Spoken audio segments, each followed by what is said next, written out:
आप सभी को राधे कृष्णा। दोस्तों, मैं आराधना आप सभी का आपके अपने YouTube चैनल में स्वागत करती हूं। दोस्तों, आज हम आपके लिए लाए हैं वरुथनी एकादशी व्रत कथा, जिसको सुनने या कहने मात्र से ही मनुष्य के सारे पाप नष्ट हो जाते हैं और सारे कष्ट दूर हो जाते हैं। तो चलिए दोस्तों, आज की हम व्रत कथा सुनाते हैं। उससे पहले आप लोगों को थोड़ा सा वरुथनी एकादशी के बारे में भी बताते हैं। तो जैसा कि मैं आप सभी को बता दूं दोस्तों कि वरुथनी एकादशी वैशाख माह के जो कृष्ण पक्ष आता है, जैसे हर माह में दो पक्ष आते हैं, एक कृष्ण पक्ष एक शुक्ल पक्ष। जो कृष्ण पक्ष में एकादशी पड़ता है उसको हम वरुथनी एकादशी कहते हैं। मान्यता है दोस्तों कि धन की कमी को पूरा करने में यह व्रत बहुत ही प्रभावी माना जाता है। इस व्रत को करने से मां लक्ष्मी की विशेष कृपा होती है। वरुथनी एकादशी के दिन भगवान विष्णु की 12 रूप की पूजा की जाती है। इस व्रत को करने से कन्यादान के समान पुण्य प्राप्त होता है। तो दोस्तों जो है, आइए वरुथनी एकादशी के व्रत कथा को हम विस्तार से महत्व को बताते हैं और उसके व्रत कथा को विस्तार से हम आपको सुनाने की चेष्टा करते हैं। वरुथनी एकादशी का व्रत रखने से सौभाग्य मिलता है और सभी पाप धुल जाते हैं। ऐसा माना जाता है दोस्तों कि भगवान विष्णु की कृपा से मोक्ष मिलता है।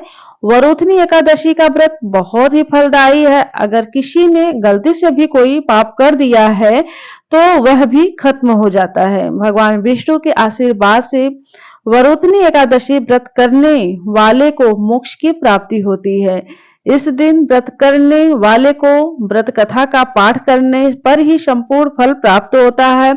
अगर आप व्रत कथा नहीं पढ़ पा रहे हैं या फिर कोई कारणवश आपको उतना समय नहीं है कि आप बैठ के कहीं पे भी पूजा स्थल पे या कहीं साफ सुथरी जगह पे आप व्रत कथा पढ़ पाए। दरअसल बहुत सारे लोग एकादशी के दिन कहीं बाहर रहते हैं, कहीं सफर में रहते हैं, तो आप ऐसे टाइम में आप जो है अगर नहीं पढ़ पा रहे हैं बैठ के कहीं पे, तो आप जो है कहीं पे भी सोशल मीडिया पे, यूट्यूब पे, आप इंस्टाग्राम पे, कहीं से भी आप व्रत कथा आप सुन भी सकते हैं।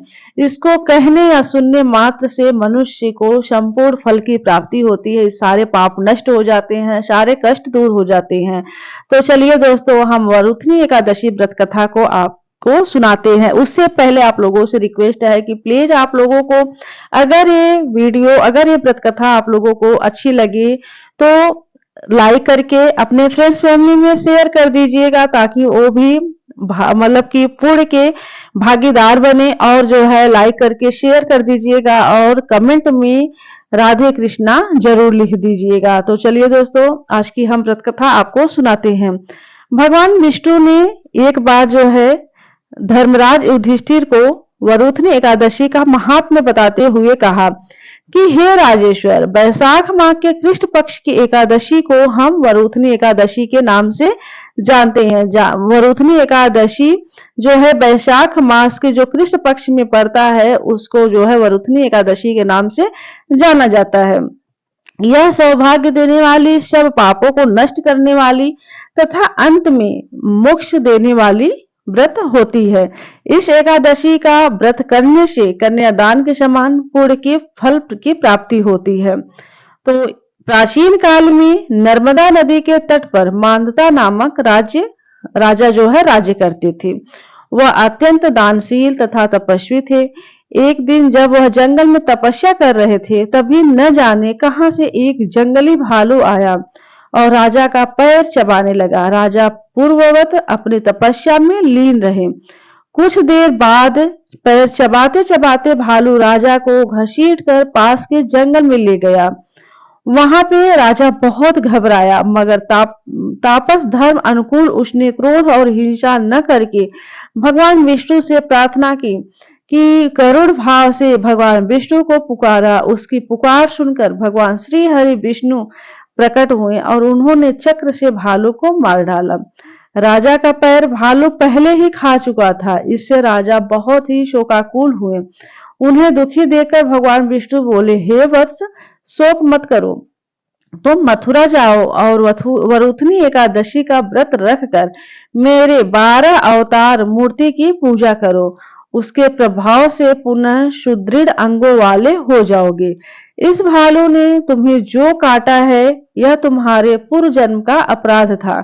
भगवान की आज्ञा मानकर राजा मांधाता ने मथुरा जाकर श्रद्धापूर्वक वरुथनी एकादशी का व्रत किया है। इसके प्रभाव से राजा शीघ्र ही पुनः सुंदर और संपूर्ण अंगों वाले हो गए। इसी एकादशी के प्रभाव से राजा मांधाता स्वर्ग गए। तो हे श्री हरि विष्णु, हे नारायण, जैसे आप राजा मांधाता पे अपनी कृपा वर्षाई, उन पे अपनी कृपा दृष्टि डाली, वैसे ही अपने सारे भक्तों पे अपनी कृपा दृष्टि डालिए। उनके सारे पापों को नष्ट करिए, उनके सारे दुख को दूर करिए। तो दोस्तों, ये थी आज की हमारी व्रत कथा, जो कि मैं आप लोगों को सुनाने की कोशिश की हूँ। आशा करती हूँ कि ये व्रत कथा आप लोगों को अच्छी लगी होगी। अगर थोड़ी भी अच्छी लगी हो तो वीडियो को लाइक, शेयर और चैनल को अभी तक सब्सक्राइब नहीं किए हैं तो सब्सक्राइब करके बेल आइकन को प्रेस कर दीजिएगा, ताकि आप लोगों को ऐसे ही धार्मिक वीडियो आप लोगों को देखने और सुनने को मिलते रहें। तो चलिए दोस्तों, आज के लिए इजाजत चाहती हूँ, मिलती हूँ किसी ऐसे ही धार्मिक वीडियो के साथ। तब तक के लिए राधे राधे, हर हर महादेव।